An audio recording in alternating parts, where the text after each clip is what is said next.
everybody is going to die, but not everybody is going to truly live. And I heard a Native American Blackfoot proverb years ago that I absolutely love. And it goes like this: when you were born, you cried and the world rejoiced. Live your life in such a way so that when you die, the world cries and you rejoice. That's what I want. That's what I'm looking for.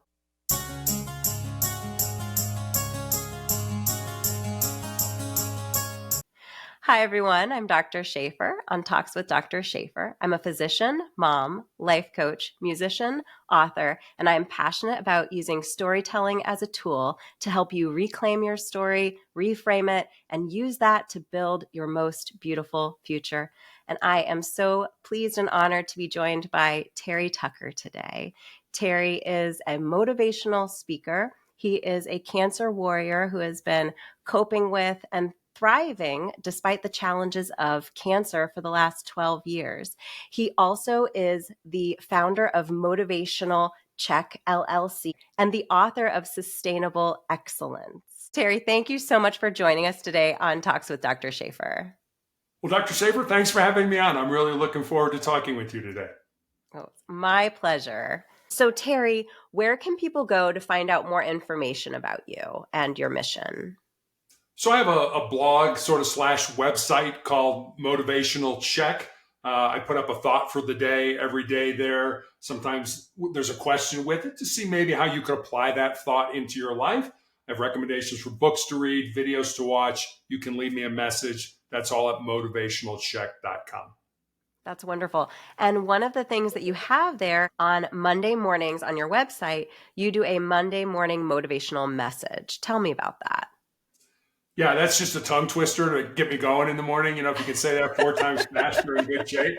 But yeah, it was something. Actually, I remember when my wife and I were first married over 30 years ago, there was a police officer who did the traffic report in Santa Barbara, and he did the Monday morning motivational message. And I like the alliteration. I like, the 4 M's together. And I think it's just something I have a notebook of things that I find stories or song verses or poems or things that resonate with me. And I go through that usually it's a couple weeks out that I do it. And I find something that resonates with me that day.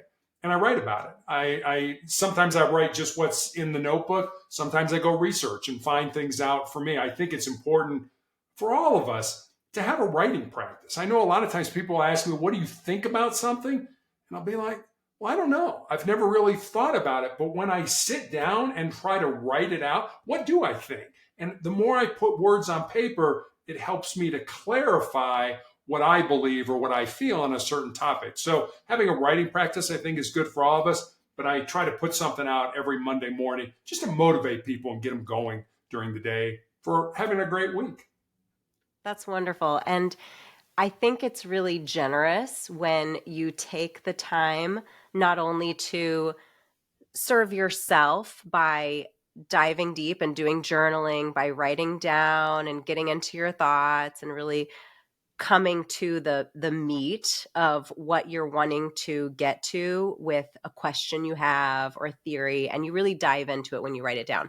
But then to take that next step, that more vulnerable step, and share that, break through that wall of fear like we discussed earlier of, well, who am I to share this, right? We have all of these limiting beliefs that would prevent us from sharing our journey with others, when that's what storytelling is all about. And that is what connecting with other people is about, is sharing those stories. And so I think it's really inspiring and generous of you to take the time and be vulnerable with your thoughts on these things and share them with the world, because there's bound to be someone who reads every single thing you put up there and really take it to heart and make an actionable step in their life that moves them closer to living into alignment with their purpose. I agree. I heard a great quote one time. It said, never make a point without telling a story, and never tell a story without making a point. And I love that. I mean, if I told you 5 things, you might remember 1 or 2 of them. But if I told you 5 things and followed it up with a story that illustrated those things that I told you, you'd have a much better chance of remembering the things that I told. So I think stories are incredibly important for all of us. It's kind of how we learn. It's how we remember things before we had written language. It's how things, traditions were passed down from generation to generation. That's beautiful. And I love how, also getting back to what you named your Motivational Mondays, how you honored a story from earlier in your life that impacted you, and you honored it and you carried it over. And that is a bit of a legacy from how something impacted you before when someone had their Motivational Mondays. And you did this generous thing, not only with your time, but then you also made it a bit of a legacy project because that person impacted you with the efforts that they made. Yeah, and you're right. Sometimes we think our life doesn't matter. It's like nobody is paying attention. Nobody knows that I'm here or that I ever was here. And I'll tell you a quick story. I had one of the nurses who takes care of me when I initially met her was already a nurse. She was about 25 years old, so relatively young, but was learning how to do things on the unit where I get treated. And about 6 months later, she was taking care of me by herself. And she came in and she said, Terry, I want to tell you a story, but I'm a little uncomfortable telling it to you. And I didn't know how to respond to that. And I said, well, it sounds like I might enjoy it. I hope you decide you want to tell me. So eventually she comes in and sits down. She's like, all right, here's the story. She said, when I first met you, I was going to get out of nursing. I'd had a very good friend of mine die. I was in a really dark place. I had talked to my family. I was going to quit nursing and I was going to go to work for Amazon. And she said, and then I met you. And I see what you go through every week when you come here, the reactions you have to the medication. And then I went back in your file and I read your history. And she said, when I finished reading your story, I knew I was where I was supposed to be. Now, if she would have never told me that story, I would have had no idea that my life had impacted her in that way. I guarantee everybody who's listening to us, no matter what you're struggling with, no matter what adversity you're going through in your life, there is somebody or many people out there watching the courage that you display to handle that and will give almost everything they have just to walk 5 minutes in your shoes. So don't ever think your life doesn't matter. It absolutely matters, but a lot of times it matters to people that you don't even know.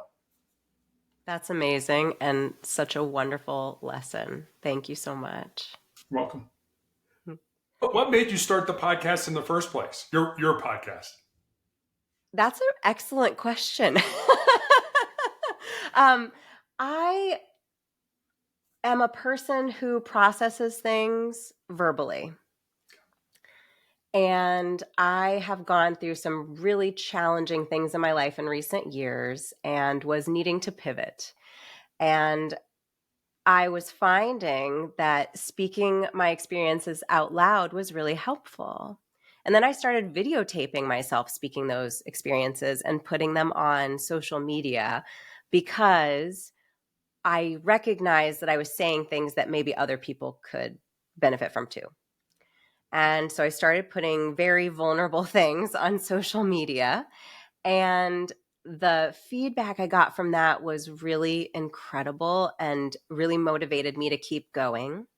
And the thing that I recognized were the moments where I thought, should I share this? Maybe this is too much. Like maybe this is off-putting because it's too challenging or it's too vulnerable. Those were the things that people really resonated with the most. And so that really showed me what, you have seen in your experience of sharing your story, how incredibly connecting it is and how people are just yearning in this world where we have so much access to information and so much access to each other in theory. There's such a big wall between us, such a facade, a veneer.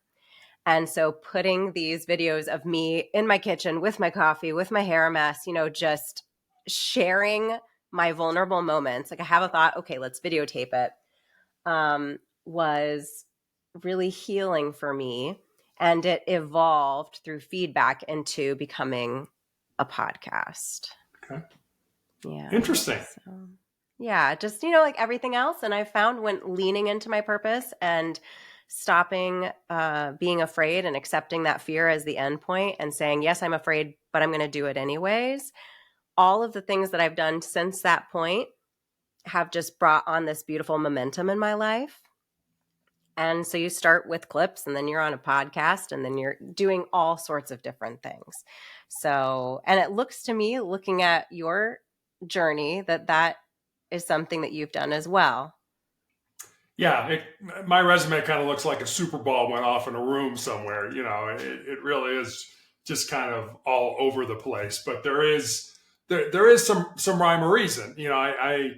Uh, my grandfather was a Chicago police officer from 1924 to 1954, and was actually shot in the line of duty in 1933 with his own gun. And my dad, who was an infant at the time, remembered the stories my grandmother used to tell of that knock on the door of Mrs. Tucker, grab your son, come with us, your husband's been shot. And let's face it, trauma medicine in 1933 was a whole lot different than trauma medicine Mm-hmm. today. And so when I expressed Absolutely. an interest in sort of following in my grandfather's footsteps, my father was absolutely not. You're going to college, you're going to major in business, you're going to get out, get married, find a great job, have 2.4 kids, and live happily ever after. But that's the life my father wanted me to live. That's not the life that I felt I was supposed to live. And so I really kind of had my first big, I guess, adult decision after I graduated from college. My father was dying of cancer. I could have said, sorry, Dad, you know what? Going to go blaze my own trail, going to do my own thing. I know you're dying, but hey, sorry about that. Or out of love and respect for you, I will do what you want me to do. So, understanding the backstory, the resume makes a little bit more sense. I went into business, went to work for Wendy's, became a hospital administrator for a while. And then I sort of joke, I did what every good son did. I waited until my father passed away and I followed my own dreams. And of all the things I've done in my life, and I've been very lucky and very fortunate, I am incredibly proud of the fact that I never let that dream die. I never let that Mm-hmm. purpose, it's like, hey, I was a hospital administrator. I was making good money. It was like, you know what? Why don't I just keep doing this? Because it wasn't in my heart, it wasn't in my soul. And so I made that major pivot at 37 years old, which is pretty old to be getting into law enforcement, but it was just something I knew I was supposed to do. Wow. And when you made that pivot, can you recall the feeling you felt in your body before the pivot and then after the decision was made and the habits were changed and you were just in that career? Yeah. So my wife and I got married. We moved to Santa Barbara, California, and there was a circular that came in the mail. And I never looked at these things, but for some reason, this particular day I did. The circular was from Santa Barbara City College, and it said if you take this particular class and pass it, you can apply to be a reserve police officer with any agency within the state of California. And so you can imagine that discussion at dinner that night with my wife. She married me when I was a suit and tie kind of guy. And I said, hon, I'd like to do this. What do you think? And she said, take the course, see what happens, see if you enjoy it. I did. I got on with Santa Barbara PD. And she tells the story much better than I do. But she said, you work your entire job. At the time, I was a customer service manager for an academic publishing company. So I would work that Monday through Friday. And then Friday night, I would come home, put on my uniform, go to roll call, and work all night. And then come home Saturday morning. And she said, you would come home exhausted, but with this incredible grin, this incredible smile on your face. And she said, I knew, I just kind of had this inkling that was what you were supposed to do. And then our daughter was born and we moved to Cincinnati. And, I went to her again and I said, I want to do this full time. This is what I'm supposed to do. This is what I want to do. Will you support me in it? Because I don't think you make that incredible shift in your life, to working nights and having the things that done that, I've been shot at and things like that without without your spouse being behind it. I mean, first responders have a higher enough rate of divorce and alcohol abuse and drug abuse and things like that Mm-hmm. without having your family behind it. So she said yes. She said go for it, and so I did, and it was what I was supposed to do. I mean, if you asked me why I became a cop, I would tell you because I was born to do that. That was what I was supposed to do. Yeah, isn't it amazing the difference, the feeling of going about your day when you are leaning into your purpose versus when you are following someone else's path for you? It really is, and that's one thing. And I know I've been guilty of this. I think we talk about purpose a lot of times in the singular, that it's one thing, that there's Mm. one thing we're supposed to do with our lives. And at least in my life, it's been purposes. It's been plural. It's been, when I was young, I was in college. I was a college athlete. I was a college basketball player. And then I changed, I went into law enforcement.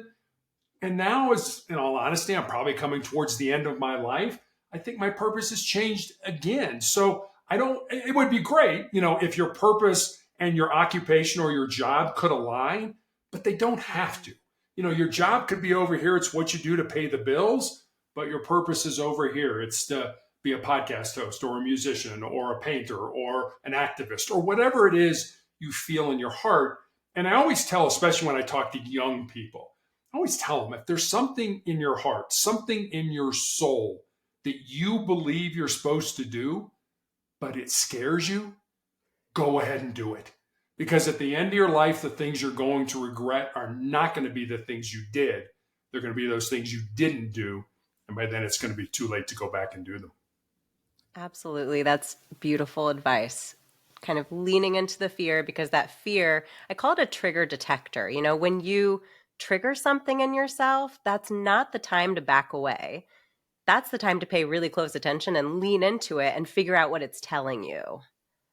Yeah, because usually if you're afraid, you're on the right path. You're moving in the right direction. If something is scaring you, but we stop, we back off. We're like, oh, no, this is uncomfortable. I don't want to do this. No, keep going, because Yeah. you're probably incredibly close to what you're supposed to be doing with your life. That's amazing. I love that. And I love how you were very purposeful and how you included your family in this decision, because it affects everyone. I have to say, when I look at back, so when I was looking at your resume, your life's journey, I call myself jokingly the queen of pivot, just because of things that have happened in my life, to focus on the growth instead of the sometimes chaos of jumping from careers and fields and experiences. And when I was looking at your background, I was thinking, oh my goodness, I'm going to meet the king of pivot. And I love that. But I think if you take a really global step back and look at it, I see a line of service that just continues. Oh, absolutely. I recall a story most of us have either heard of or grew up with. Fred Rogers, Mr. Rogers' Neighborhood. And I remember a story back when Fred Rogers died in 2003, and I can't believe it's been that long, that his family was going through his effects, and they found his wallet. And inside Fred Rogers' wallet was a scrap piece of paper on which he had written 4 simple words: life is for service. And I couldn't agree with that more. I've seen so many people in their life that feel that they're born empty, and that when they get out of school and they get into life, whatever that looks like for them, that then their job is to fill up their empty self. They've got to get that great education. They've got to get that great job, make a lot of money, drive the nicest car, live in the nicest house, have the latest gizmos and gadgets. But what I found is it's just the opposite. We're not born empty. We're born full. We're born with everything we need to be successful, however you define that term, already inside of us. We just need to find out what's there and pull it out and use it for our benefit. So our job in life should not be to fill ourselves up. I think our job in life should be to empty ourselves out with our unique gifts and talents, certainly for the betterment of ourselves, but also for the betterment of our families, of our friends, of our communities, and of our country. And I think when you make that switch, because when you're always filling yourself up, there's always one more thing. Well, if I get this, then I'll be happy or I'll be fulfilled. Well, okay, that didn't really do it. So if I get this, then that'll do it. It never gets to the point where you're full. You never fill yourself up. But if you give of yourself, I would like to die giving. And if, for me, that is that part of service that you said, this is a really long-winded answer to your question, but to just be of service to other people, to have those connections, to be part of their lives for me, it just fulfills me. And I think that is right now my purpose. Yeah, and that, that's your purpose continuing, and it's taking different forms over your lifetime, as it should. I want to discuss your book, Sustainable Excellence, and I'm intrigued by this idea again of sustainability and of the purpose just going on throughout your life, because it's one thing to achieve excellence, it's another thing to sustain excellence. And you bring forth some principles that are foundational to allow you to do that. And one of the first things that you talk about actually is what we've been discussing now, which is doing something you enjoy, doing something you're passionate about is the first step on the path to sustaining excellence. It is. And I think so many people, I remember reading a statistic somewhere, and I can't quote the source. So bear with me on whether, you can say I said it, but I can't tell you where I heard it. But that 98% of people die without ever realizing their purpose. And it's been said that, some of the richest real estate in the country are our cemeteries because they're rich in businesses never started, books never written, relationships never pursued. And how horrible would that be, I think, to die knowing that, oh, I never did what I was supposed to do. I think it was Viktor Frankl who wrote Man's Search for Meaning, who talked about that we should not live our life in the abstract, that there is a reason that we were all put here in our life. And so the people who never find that, who never, not so much they don't find it, that they don't even look for it, that they don't even try to figure out why they're here. That to me just seems like an individual whose life just sort of, they just muddled through their life. And I think those are the people at the end of their life. I've seen enough people die that sort of go kicking and screaming. They want another day, another month, another year. Whereas the people that find that purpose seem to have much more of a peaceful type of death when that time comes. Wow, that's such an interesting insight. And as a physician, it's interesting because everyone has a different perspective on death and dying and mortality. Myself as a physician, I really live my life accepting that this could always be the last day of my life. I have no idea what could happen. It doesn't matter that I'm healthy, I make good choices, and all of these things. It doesn't matter. And so I have to show up today in a way that really leans into my purpose and helps my family and helps my community and the world, so that when my time comes, I don't go kicking and screaming. Well, but and the opposite of that is true. Worrying about that does not add 1 minute to your life. No. And so yes, we're all going to die, and I don't spend a lot of time worrying about the dying. When I had my leg amputated back in 2020 during the COVID pandemic because of my cancer, and after that, I went to the cemetery, to the mortuary, and to the church with my wife, and I planned my funeral.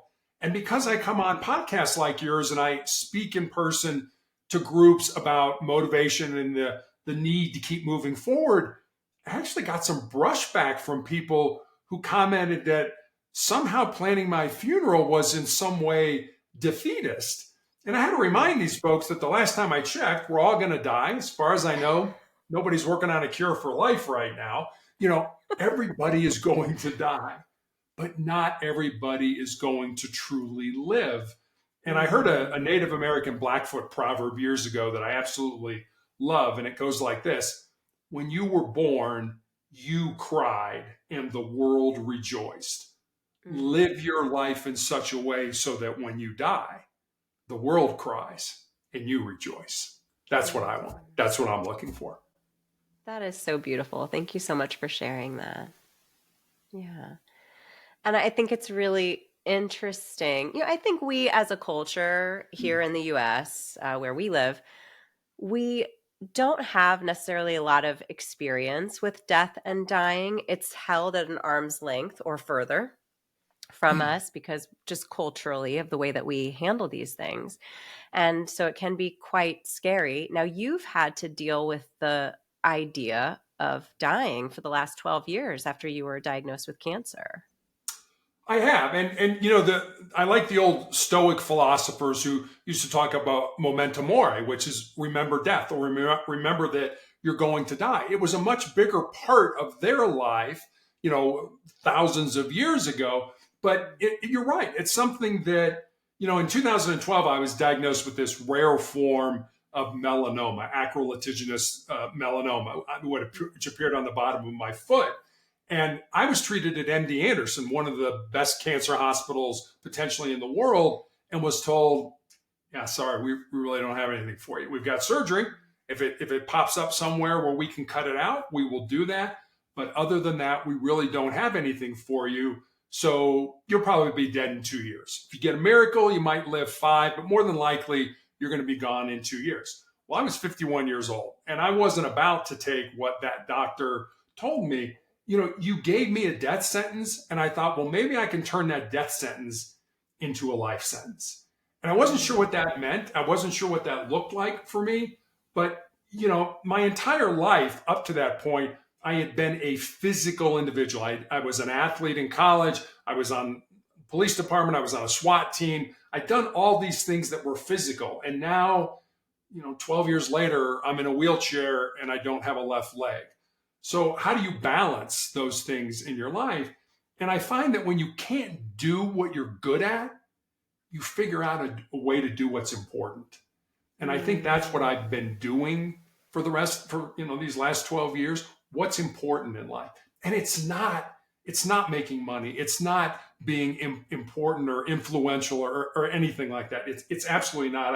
I remember one of my nurses, I'm still in treatment for tumors that I have in my lungs. One of my nurses used to be a hospice nurse. And for those of your audience who don't know, those are people who take care of people at the end of their life, end of life care. And she's now in the infusion center. And she recommended a book called Imagine Heaven. And it's about people who have near-death experiences. And a lot of interesting things in it. But one of the big things I pulled out of it was no matter who the person saw when they had this near-death experience, whether it was Allah or Jesus or a saint or an angel or a friend or a relative, the one question that always seemed to get asked was, how do you treat my people? Not did you cheat on your spouse or did you embezzle from your company or did you steal from the grocery store? Not that you should do those things, but the one question was, how do we treat each other? How do we interact with each other? And, 100 years from now, nobody's going to know that I was ever here. But while I'm here, what I would like to be remembered for are those connections, those relationships with people. If COVID taught us anything, it's that we're much better together than we are by ourselves. During COVID, alcoholism rates went up, divorce rates went up, drug abuse rates went up. We are better together. And having those relationships for me is really something that's incredibly important right now.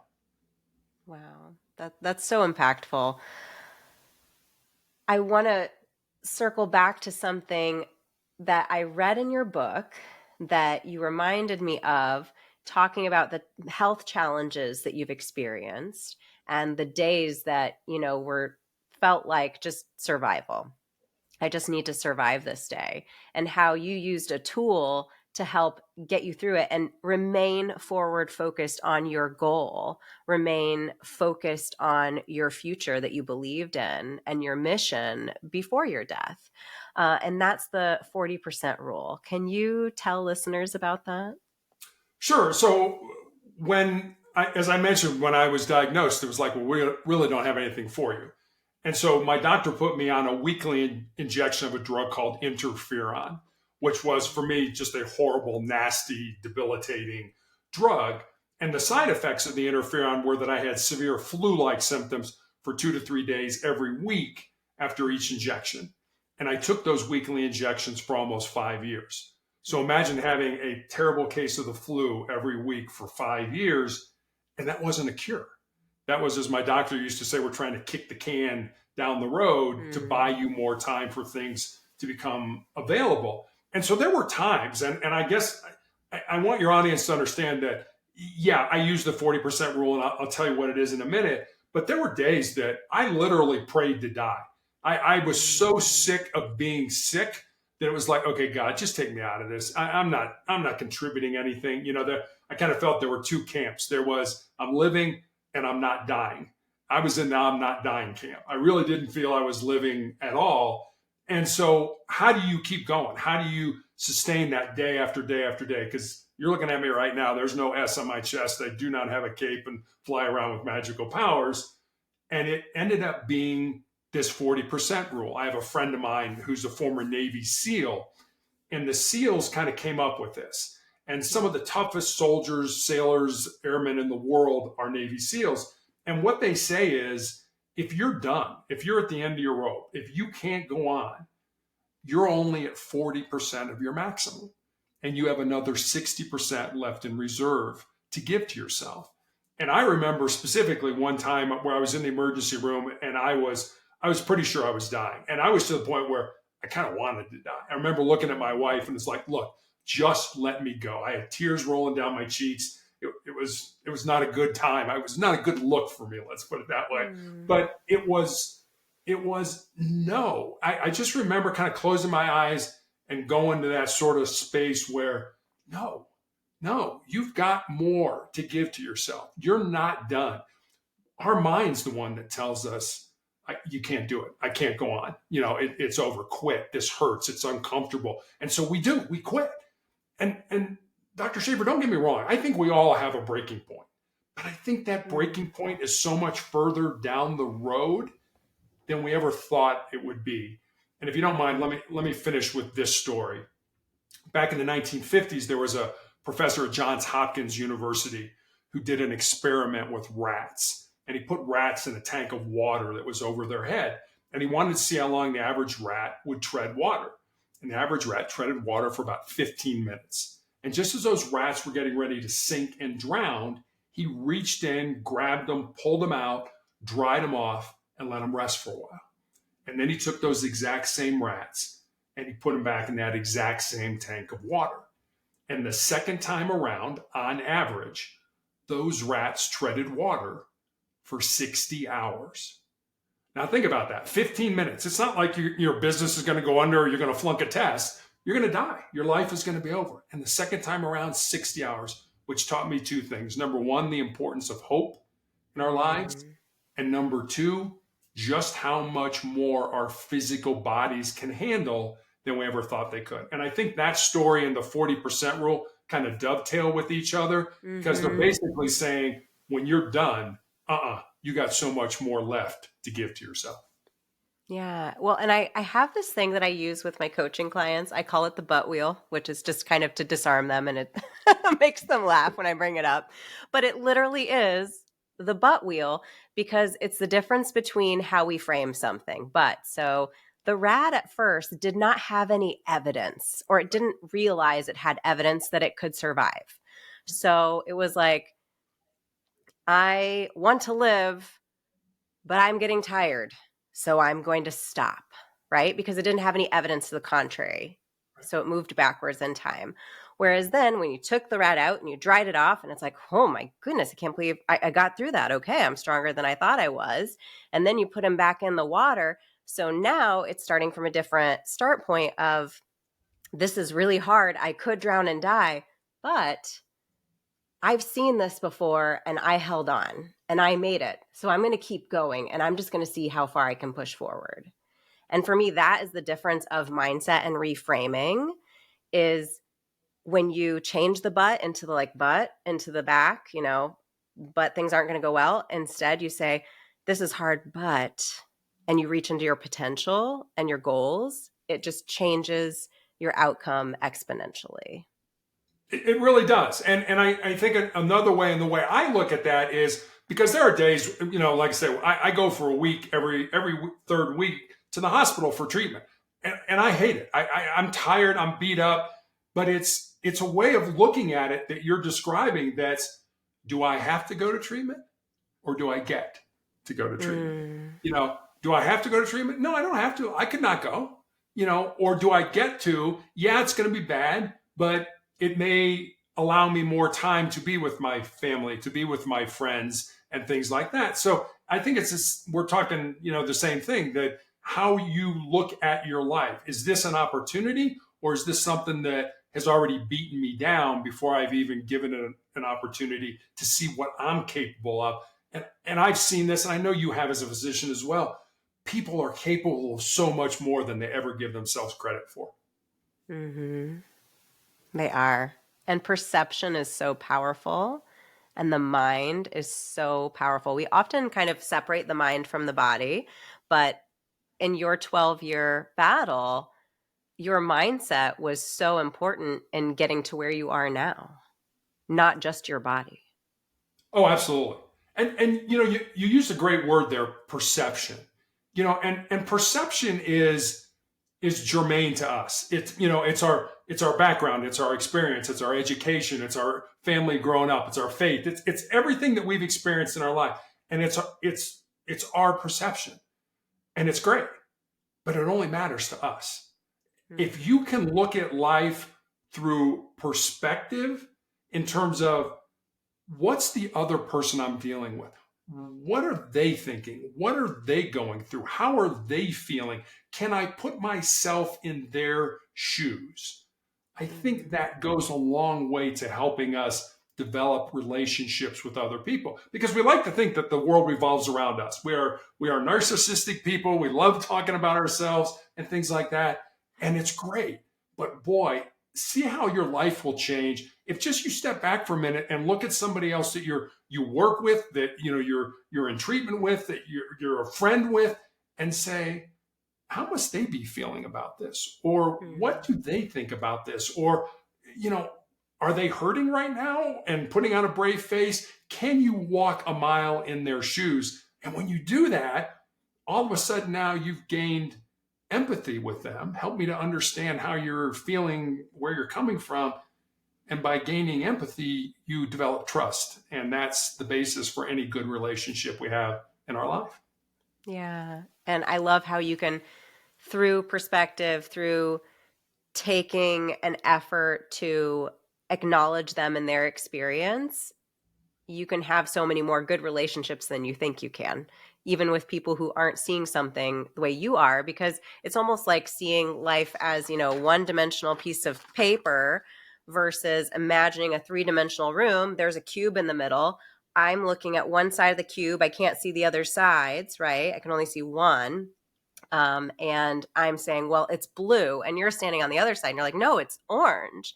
I'm like, well, no, it's clearly blue. And we're arguing about it. And if we just walked around the cube, you'd say, oh, it is blue. And I'd say, oh, it is orange. Why did we spend all that time arguing instead of just connecting and just acknowledging that we have different experiences? Right. Yeah, Yeah. not necessarily good or bad, and that's and I think that's the problem now, and especially in society, we're so busy screaming at each other that when you're screaming at me and I'm screaming at you, neither one of us can hear what is going on. Mm-hmm. And that's one thing I learned when I was a hostage negotiator. We would use what we call tactical empathy, and I think you can take the word tactical away from it and just say empathy. In other words, help me to understand where you're coming from. Not necessarily agree with you, but help Mm-hmm. me to understand. And we've gotten to a point where if we don't agree now, then all of a sudden you're a bad person. It's like, when did that Mm-hmm. happen? When did somebody Mm-hmm. who doesn't necessarily agree with me, it's like throwing the baby out with the bathwater. It's like we're getting rid of everything. Just because we Mm-hmm. don't agree on a particular topic doesn't mean we can't be friends. Doesn't mean we can't have a relationship. But it just seems today that it's an all or nothing thing. And I mean, nothing in life is all or nothing. Life is about compromise. Life is about choices and things like Yeah, about adaptability and about connection. And going back to, we were discussing earlier about purpose and how I was reflecting on, for me, looking at your life, I see a line of service. And for myself, when I looked at my life and around a similar age of you, when you really leaned into your purpose and made some really big changes the same time in my life, I did the same thing and I leaned in.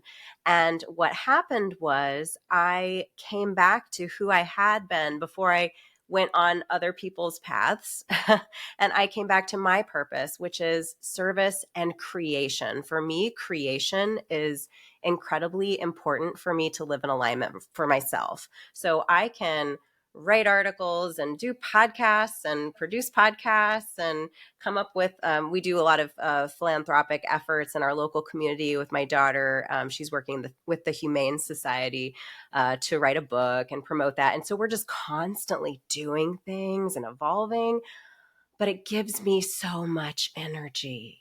The more I give, the more I get, more I receive in inspiration and motivation to keep going. And it grows and grows. Whereas when I was not living in alignment, I was not leaning into my purpose. It was exhausting to do even the smallest, simplest thing, because I think about it almost like driving a car that's out of alignment.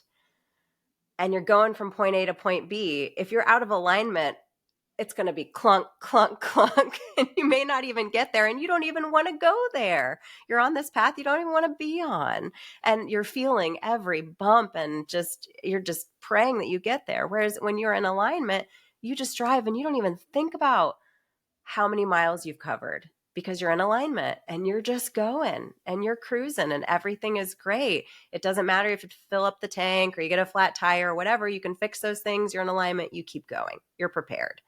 So for me, I really resonate with your journey and your pivoting because I have just found being unafraid of failure and really leaning into your purpose to be the most impactful thing that I could do for myself and for the people that I love and for my community, so that I could show up more whole and better able to give everything I had to give to everyone else. Yeah, I heard I was listening to a podcast recently. This man's name was Jeff Wetzler, and he was talking about how to look at your life. Especially now, we're in the area where people are graduating and things like that. And where am I going with my life? What am I supposed to do? What is my purpose and things like that?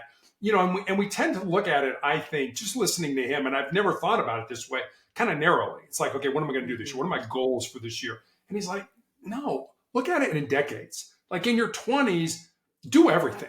And you just made a great point about making mistakes. Get out there, make mistakes, do things, but not mistakes for the sake of making mistakes for the idea of learning.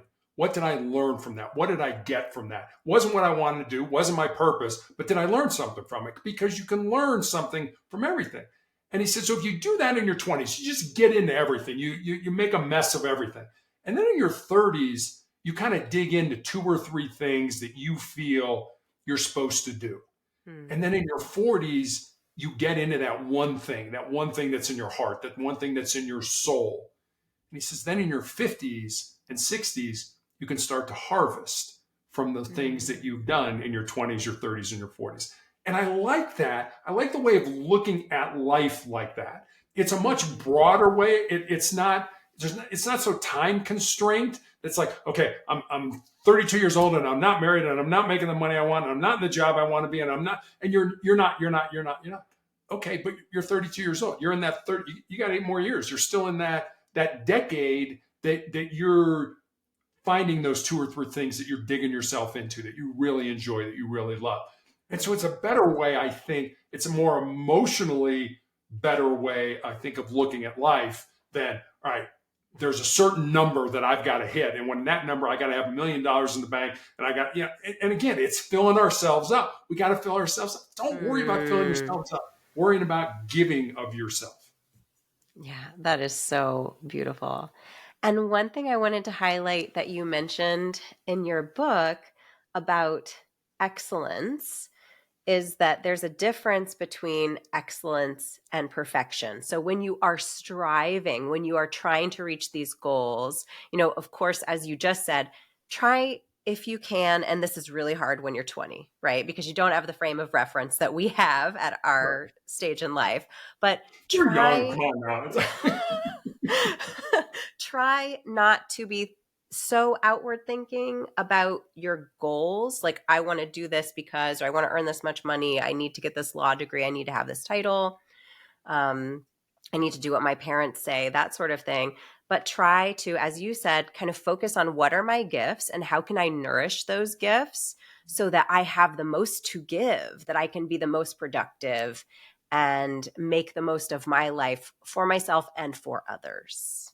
Yeah, and you do And that, yeah. yeah, and you learn by mistakes. You make how do we get the experience you and I have? By making mistakes. Mm. By developing our character, our values, and I remember somebody said character's taught. It's not, or it's caught, it's not taught. So you're not going to read a book and say, okay, I've got great character. No, you're going to watch, this person say, boy, I really liked the way she handled that situation, or boy, I think that guy could have done a better job of whatever that situation Mm. was. And that's how you develop those things. But you've got to put yourself out there. You've got to, and I would say, don't put your foot in the water. Just jump in. I mean, you'll figure it out. You'll learn to swim. Somebody will throw you a life jacket. You'll grab a beach ball, whatever it ends up being. You'll figure it out. Don't be afraid. I think fear is the biggest thing that prevents us from doing stuff in our life.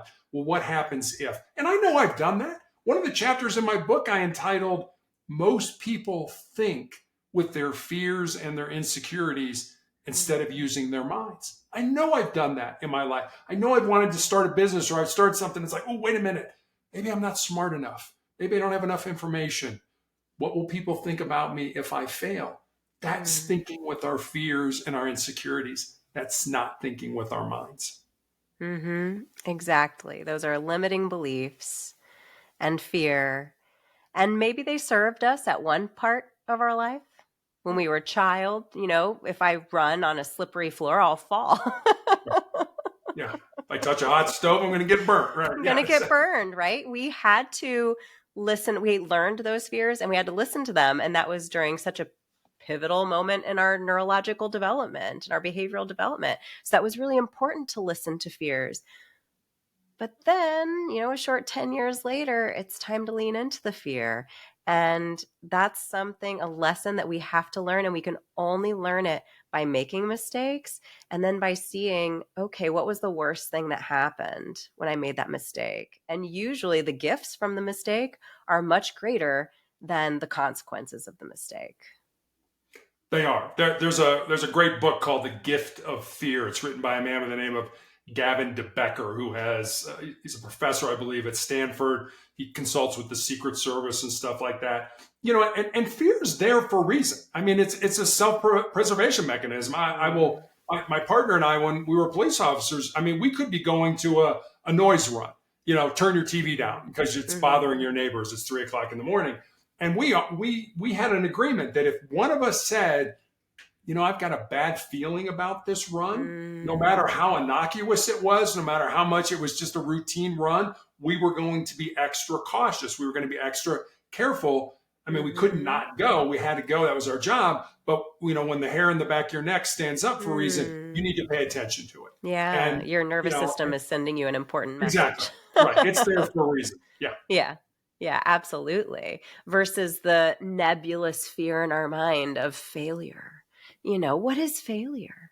Yeah. What is failure? What's the worst thing that could happen? But as you said, at the end of your life, what is truly the worst thing that could happen if you don't do the things you're afraid of but really want to do? It's that you didn't do them. Yeah. Yeah.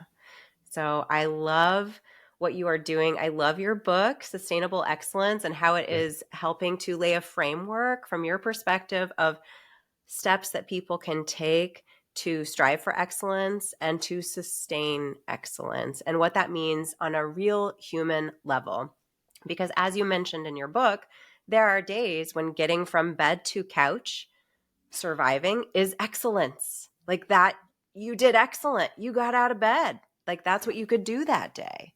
Right. And that should be celebrated just as much as the day you decided, you know what, I'm going to take my experiences and I'm going to speak out about them and share this with the world because I know that I'm going to help people, which very clearly you are. And I am so grateful that you were able to come on the show today and speak with me because I know that this conversation we had today and your presence will be so inspiring for so many people. Well, Dr. Shafer, I really enjoyed talking with you. It's been a lot of fun, and it's great to share stories. It's great to share experiences, and yeah, I had that same experience, or no, this was different for me. And again, another way we learn, another way we get better by listening to how other people handled their situations in life. No, it's been such a pleasure. Thank you so much. And thank you to our listeners for listening. Please leave your comments and any suggestions for future shows that you would like to share with us. Stay safe, take care, and I'll talk to you soon.